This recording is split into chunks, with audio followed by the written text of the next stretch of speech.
Bonjour mes chers amis, Shalom Uvracha, en ce Erev Shabbat, Parashat Toldot, et comme nous avons l'habitude de faire un petit commentaire, donc en veille de Shabbat, sur la Haftarah. D'ailleurs, je me t'ai dit aussi que c'était une bonne occasion pour profiter des textes de la Haftarah, pour connaître un peu mieux le Nach, les Nevi'im et les Ketuvim, puisque comme vous le savez, quasiment tous les textes sont tirés des prophètes, et des fois des prophètes connus, des prophètes moins connus, et cette semaine, c'est le prophète Malachi. Prophète Malachi, et c'est le début du chapitre, et on va essayer déjà, comme on le fait souvent, donc de trouver le lien avec la paracha. Alors, dans le début de ce chapitre, donc du prophète Malachi, c'est le premier chapitre, le premier verset, donc on voit que Hachem va reprocher aux Kohanim, les Kohanim de son époque, de ne pas accorder assez d'importance à tout ce qui était la avoda, le service dans le Beth Hamikdash. Hachem d'ailleurs utilise Malachi pour faire ses remontrances au Kohanim, et c'est comme ça que le verset commence. Ahavti etrem amar Hashem, je vous ai aimé, va amartem bama ahavtanu. Et vous m'avez répondu, mais en quoi tu nous as aimés? Et halo et Esav li Yaakov neum Hashem, mais n'ai-je pas préféré Yaakov à Esav? Donc on comprend déjà évidemment tout de suite le lien par rapport à la paracha. Neum Hashem, c'est ce que Hashem a dit. Et va ahev et Yaakov et Esav saneti. Et dit Hashem, j'ai aimé Yaakov et j'ai détesté Esav. Donc ça confirme bien donc le lien qui existe, puisque dans cette paracha, il est question évidemment de Yaakov et de Esav, et comment chaque parent va voir en l'un ou en l'autre le potentiel caché. Alors Hachem a dit qu'il s'est attaché à Yaakov, et c'est-à-dire qu'il a en quelque sorte rejeté par son attitude, puisque chacun est doté du libre arbitre. Donc Hachem a rejeté Esav.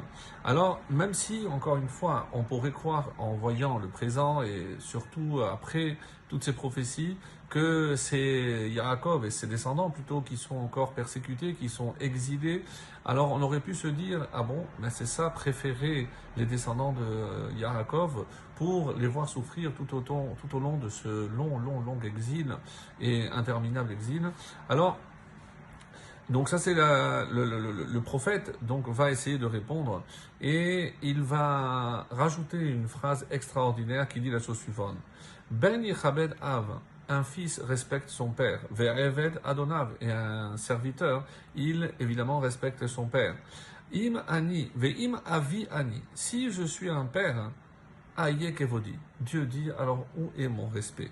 Ve'im adonim ani aye mora'i, et si je suis considéré comme votre maître, où est ma crainte? Amar Hashem Tsevakot, a dit Dieu.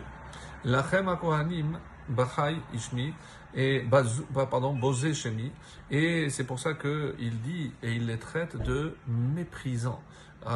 Et vous les Kohanim qui bosé shemi, vous méprisez mon nom. Alors on se pose la question, comment se fait-il que ces Kohanim ont méprisé Hachem? Et la suite de la Haftarah donne la réponse. Alors on comprend ici la peine, la tristesse d'Hachem de voir ces Kohanim mépriser la Avoda. Et c'est comme ça que c'est écrit, Magishim al misbechi lechem menual. Donc vous approchez sur mon autel du pain souillé. Va amartem bame negalucha. Alors vous avez dit, mais en quoi on l'a souillé? On a fait exactement ce qu'il fallait faire.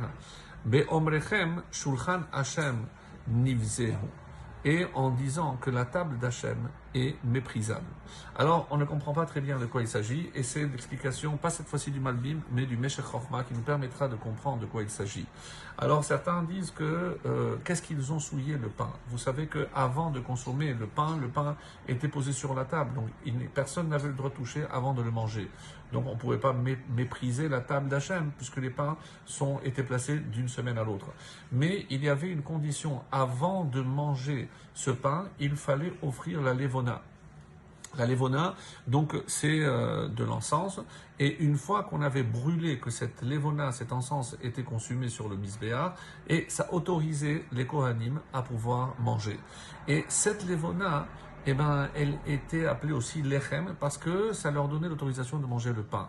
Mais qu'est-ce qui se passait? C'est que comme il fallait partager les 12 pains par tous les Kohanim qui étaient de service, alors c'est vrai que des fois, ils avaient un tout petit morceau.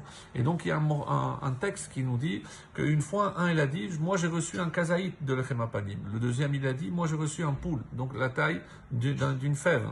Et le troisième a dit, moi j'ai eu la queue du lézard. Alors, en entendant cela, comment il peut parler comme ça du pain sacré? Alors, on a fait une enquête et effectivement, on s'est rendu compte que ce Kohen était pas sourd. De là, qu'est-ce qu'on a compris? Que malheureusement, il pensait que si déjà c'était pour manger si peu, pourquoi il fallait brûler l'encens?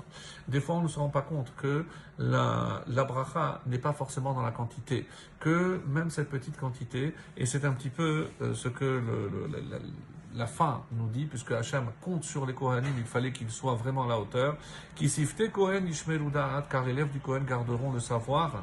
Ve'torah yivakshu piha, on demandera à Torah de leur bouche, qui malach Hachem tsevakot, car il est un ange d'Hachem. C'est celui qui enseigne la Torah, qui véhicule la Torah, et on ne peut imaginer qu'il y ait une partie de la Torah qui soit méprisée.